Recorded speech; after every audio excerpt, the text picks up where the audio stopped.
Hari ini Komisi 10 DPR menggelar rapat dengan sejumlah klub sepak bola tanah air terkait dengan pembekuan PSSI dan ancaman sanksi FIFA di gedung DPR Senayan, Jakarta Selatan. Dan untuk informasi selengkapnya kita langsung bergabung bersama reporter Erik Himawan dan juru kamera David Sibarani, langsung dari gedung DPR Senayan. Erik, poin apa saja yang dibahas dalam rapat tersebut?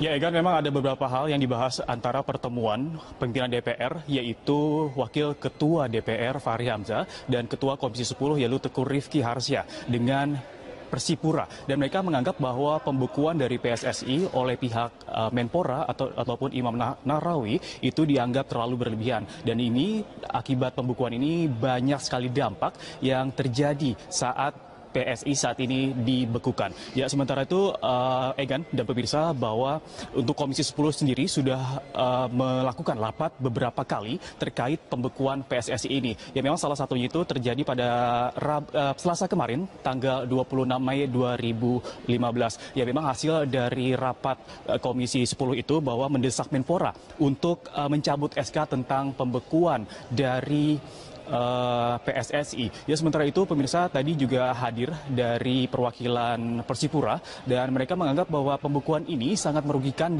untuk Persipura sendiri. Memang saat ini Persipura sendiri dapat memasuki semifinal dalam Piala AFC yang digelar beberapa waktu yang lalu. Egan.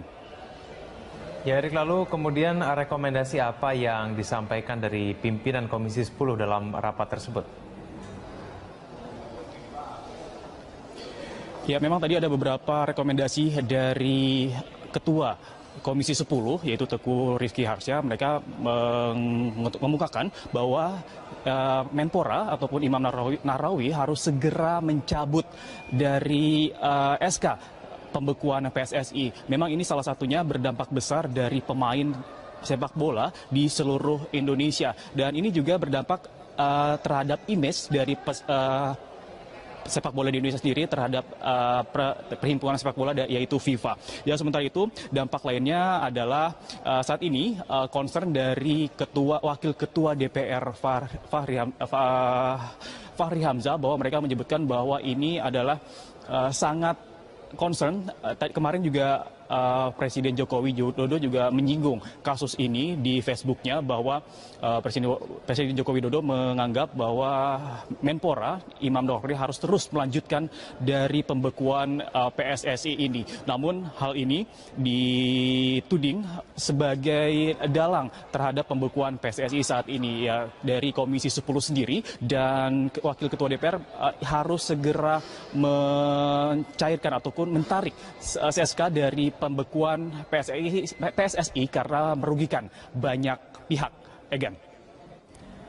Ya, baik, terima kasih Erik laporannya. Demikian laporan langsung Erik Himawan dan juru kamera David Sibarani dari gedung DPR Senayan, Jakarta Selatan.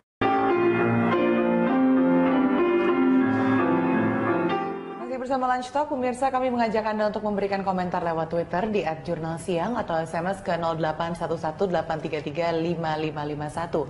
Anda juga bisa menelepon saat siaran kami berlangsung lewat nomor 021 52900 atau 021 52900 Iya, kita lanjutkan dialognya ya. Tadi kita tertinggal pada saat kita membahas adu nilai sampai bisa hasilnya bagus, prestasi jalan di dalam sekolah juga di luar sekolah jalan. Nah, terus saya ingin tanya, ini kapan mainnya? Apakah ada waktu tetap untuk bermain gitu, yang merasa ada me time-nya begitulah gitu? Kalau me time-nya sering, kayak me time ya pasti kayak sendiri apa semua pasti justru lebih sering gitu. Lebih sering. Tapi kalau main sama temennya gimana? Main pasti main, biasanya Jumat sore pulang sekolah biasanya main. Jadi tetap ada waktu untuk itu ya. Karena kan tadi Eros sempat cerita TV aja jarang nyala di rumah. Kalau TV aja jarang nyala, sempat nggak punya pacar dulu waktu remaja? Dulu bener malas banget. Aku paling malas mikirin pacar karena kalau sekarang lebih malas lagi karena udah profesional, udah lebih sibuk lagi. Karena lebih susah lagi ya. Jadi ya pacar kan harus yang kayak gitulah kayak. Ribet ya. Ini kan Aira udah 20 tahun ya, jadi dia mungkin sudah bisa menjawab sesuai dengan kondisi saat itu. Hatinya. Isi hati. Nah ini kalau Ibu Ciska kan putranya baru 15 tahun, dan terus semuanya gimana? Kan dia pasti keinginan untuk bermainnya juga ada begitu, tidak hanya belajar atau ekskul saja. Iya. Dia tetap dia main dengan teman-temannya, terutama teman sekolahnya. Tapi selain itu, olahraganya dia itu juga membuat dia senang gitu. Jadi dia fun kalau dia melakukan kegiatan itu. Jadi ya main sama teman-teman, dan pada saat dia melakukan kegiatan olahraga ya dia juga fun bermain menurut dia. Jadi justru kegiatan-kegiatan ekskul itu buat dia sebagai sarana untuk dia menyalurkan energinya dan juga sekaligus bermain. Iya.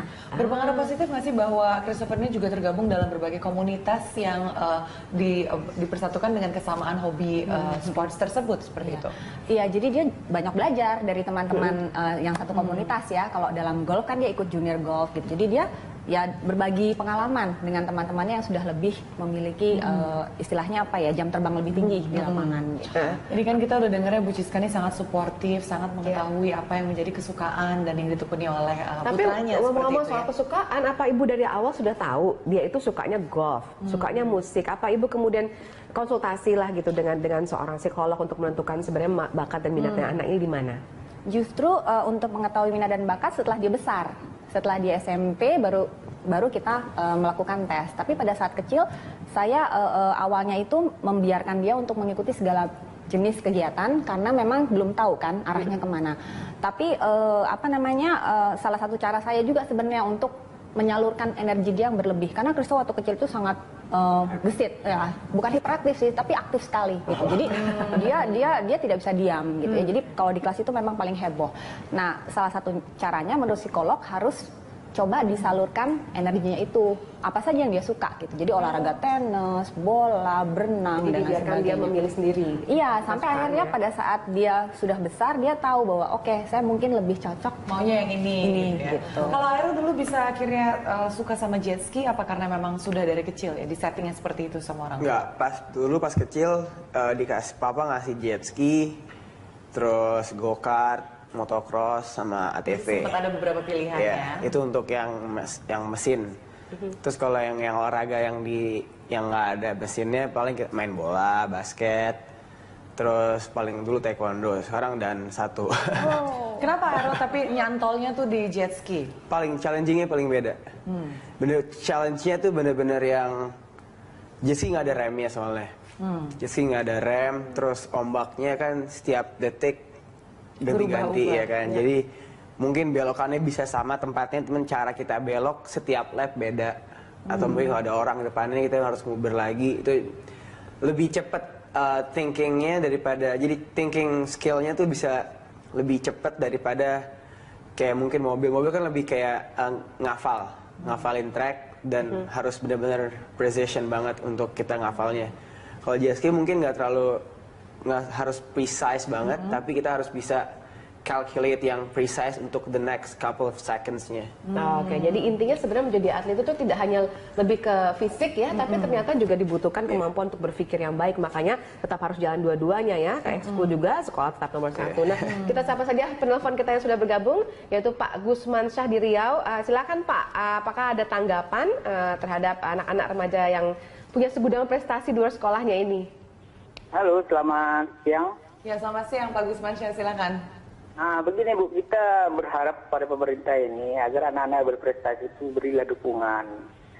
Kita anak-anak berprestasi itu bukannya hanya di ibu kota saja. Seperti di daerah, di provinsi-provinsi itu kan harus kita apresiasi juga. Sehingga seperti kita contoh di luar negeri itu, seperti nggak usah jauh-jauh, seperti negara tetangga aja deh, Malaysia atau Singapura, anak-anak berprestasi itu memang harus dicari gitu loh. Sehingga anak berprestasi itu ada itu di daerah, bukannya di kota saja. Ya. Nah, begitu maksud kita, supaya pemerintah kita ini memperhatikannya semuanya, Ibu. Hanya itu, Ibu. Terima kasih banyak, Bu. Baik, terima kasih Pak Gusman Syah. Ya, ini memang poin yang sangat menarik juga ya, karena nggak semua orang kemudian terekspos dengan berbagai pilihan ini, atau mungkin ditemukan oleh pihak-pihak yang sebetulnya bisa membantu dan memberikan katakanlah beasiswa dan sebagainya gitu ya. Kalau kita ngomong soal sponsorship gitu ya, atau dukungan, Aero sendiri gimana pengalamannya? Apakah cukup mendapatkan endorsement dan dukungan dari scene lokal atau selalu di luar? Di luar pasti dapat. Di sini BNI udah support cukup lama, udah 5 tahun lebih.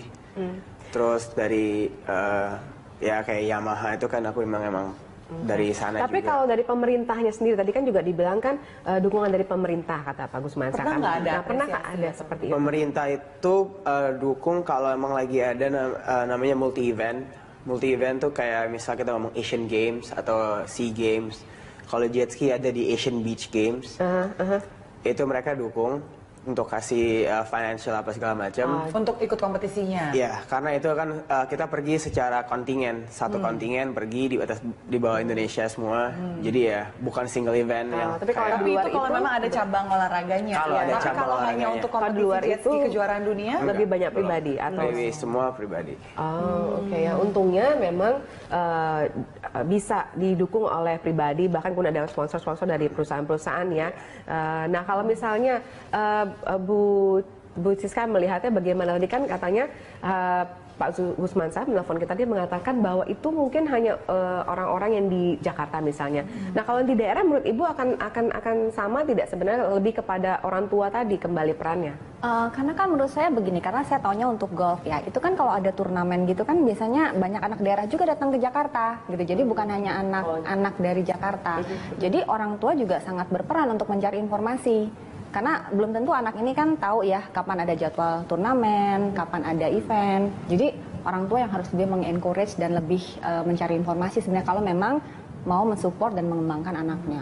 Iya, jadi kembali ke peran orang tua Ini ya. kita udah bahas berulang-ulang dari tadi bagaimana peran orang tua ini sangat krusial dalam perkembangan anak dan prestasinya di luar Iya, sekolah. betul. Akhirnya sendiri pernah terbayang nggak? Kita udah dengar cerita ya dengan Bu Siska tadi, dengan Christopher, bagaimana jika keluarganya Aira itu tidak sesuportif ini? Tentunya sangat besar sekali peranan Iya. mereka terhadap kesuksesan Aira sekarang ya. Besar banget soalnya ya yang kan kayak orang tua kan sebenarnya kayak nge-invest ke anaknya juga kan.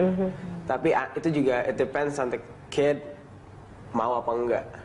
Mereka bisa bilang kayak misalnya papa aku kayak udah kayak invest untuk di jet ski apa segala macem, cuman it depends on me.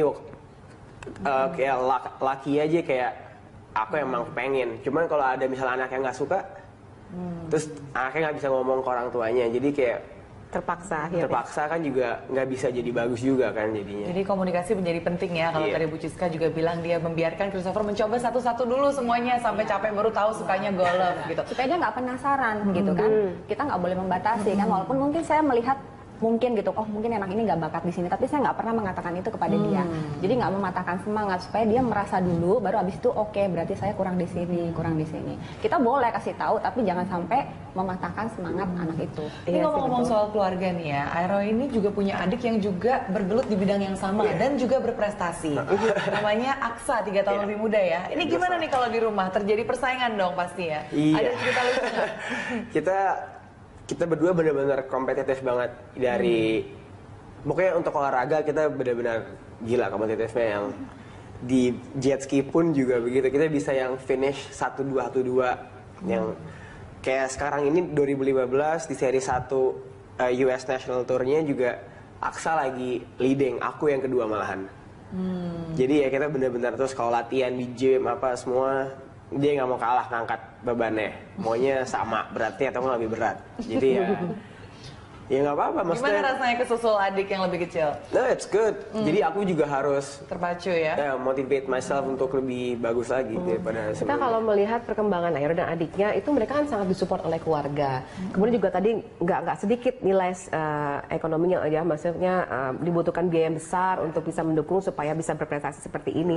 Nah Ibu Siska, bagaimana kemudian menyiasatinya? Kan pasti kan mungkin nggak semua orang bisa kemudian memberikan biaya yang besar kepada anaknya supaya dia bisa mengikuti berbagai kegiatan, kemudian juga bisa berprestasi pada akhirnya. Bagaimana menurut Bu Siska menyiasatinya? Menurut saya sih banyak bidang sebenarnya yang bisa mengakomodir keinginan anak gitu, nggak harus yang selalu membutuhkan investasi besar gitu ya. Jadi menurut saya balik lagi ke orang tuanya, kemampuan orang sejauh mana orang tua bisa mensupport. Jadi tidak harus ada yang dipaksakan. Saya rasa anak juga akan mengerti kan kalau kita ajak bicara, misalnya belum tentu yang dia inginkan itu bisa dipenuhi karena keterbatasan banyak hal gitu. Kalau menurut saya sih banyak olahraga atau banyak bidang yang bisa diikuti oleh anak ya. Maksudnya nggak bisa ikut yang ini, dia bisa ambil yang lain. Jadi banyaklah terbuka kesempatan untuk anak-anak. Ini Bu Citra ini nampaknya sudah mengadaptasi pola asuh yang juga cukup modern dan terbuka ya pemikirannya. Boleh tanya sedikit nggak, apakah ini juga pola yang diterapkan ketika dulu Ibu Siska sebagai anak-anak? Apakah ada perbedaan dalam pola asuh dari satu generasi ke yang lainnya? Iya dong, karena dulu saya juga ingat kalau misalnya lagi harus latihan piano, berarti ibu saya akan ada di samping saya. Sabar menunggu. Sabar menunggu. Begitu ya. Nah, apakah Ibu Siska juga seperti itu, intensif gitu ya, mengawal sang anak? Saya rasa sebagai orang tua saya banyak belajar dari pengalaman yang sudah pernah saya dapatkan, yaitu diasuh oleh orang tua saya. Jauh sedikit banyak pasti saya akan mengikuti pola mereka, karena yang saya rasakan sekarang manfaatnya itu adalah hasil dari asuhan mereka. Jadi lebih banyak ke arah situ juga, dan saat ini pun karena kita keluarga sangat dekat gitu. Jadi orang tua saya juga banyak berperan dalam pengasuhan anak-anak saya gitu ya.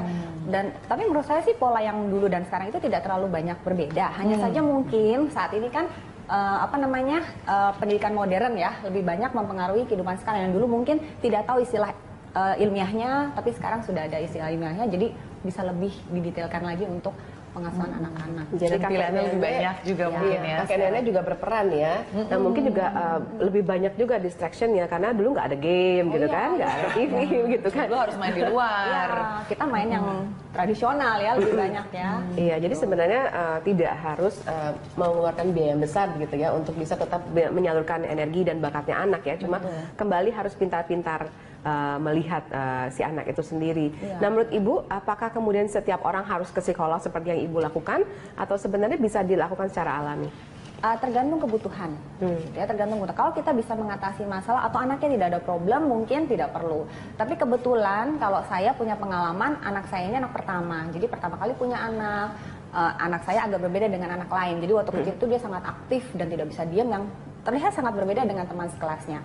Itu saya menyempatkan diri saya untuk membawa anak saya ke psikolog, karena saya ingin tahu pola seperti apa yang cocok untuk saya terapkan ke anak saya gitu. Dan ternyata memang karena dia fisiknya sangat kuat dan energik, itu memang harus disalurkan melalui olahraga. Oke, jadi nggak harus selalu pergi ke psikolog ya, tapi ada baiknya juga kalau memang dibutuhkan begitu ya. Tapi emang perlu atau tidak, hiperaktif atau tidak, yang namanya menekuni sebuah olahraga itu seperti Aero juga udah share di segmen sebelumnya, kita bisa punya banyak nilai-nilai yang kita ambil dan akhirnya bisa kita aplikasikan. Contoh yang paling gampang adalah disiplin dalam belajar mungkin, atau sportsmanship, ketepatan waktu, endurance, dan lain sebagainya. Aku juga pengen nanya nih sama Aero, pernah nggak ngerasa bosen dengan rutinitas yang sangat padat? Atau mungkin bosen sama jet ski, pernah nggak? Pernah. Pengen alih profesi aja deh, aduh nggak usah jadi Karena bener-bener yang pernah sampai kalau nggak salah sebulan lah, paling lama sebulan waktu itu. Karena udah bosen, ya mungkin karena latihan terus tiap hari kan, waktu itu juga sempat. Akhirnya sempat kayak main motocross saya dulu lah, tengah main go-kart waktu itu sempat di US juga. Jadi kayak ya udah akhirnya nggak main jet ski, cuman masih akhirnya lama-lama kangen lagi sama jet ski, itu akhirnya main lagi. Cuman ya itu itu kan ya itu kita hidup kan pasti nggak mau rutin terus kan, jadi ya pasti pindah-pindah juga ada. Kalau Christopher, anaknya Ibu, pernah ada mogok gitu nggak? Mogok atau kegiatan dan sebagainya. Pernah. Kalau tenis memang sudah lama dia tinggalkan karena beda cara mengayun. Jadi memang nggak bisa dilakukan bersamaan gitu. Beda-beda swing sama ini. Tapi dia ada saat-saatnya dia juga ngambek gitu. Kalau ya. lagi begitu gimana tuh biasanya? Biasanya saya semangati, udah nggak usah marah. Kalau main tuh memang gitu, ada menang ada kalah. Jadi sampai dia akhirnya menyadari bahwa dia bilang, "Mama, aku harus punya mental juara. Gimana caranya? Belajarnya di mana?" Gitu. Karena memang dia kalau lagi main terus dia suka down kalau lagi jelek ya. Ya itu saya bilang ya memang mental juara itu harus yang stabil, walaupun dia sedang jelek mainnya, dia tetap harus bisa mengatasi emosinya. Bagaimana kita mengatasi emosi dalam menghadapi sebuah kekalahan? Kita akan tanya ke Aero di segmen berikutnya. Iya, pemirsa, Lunch Talk akan kembali usai jeda. Semangat sekali kita kayaknya.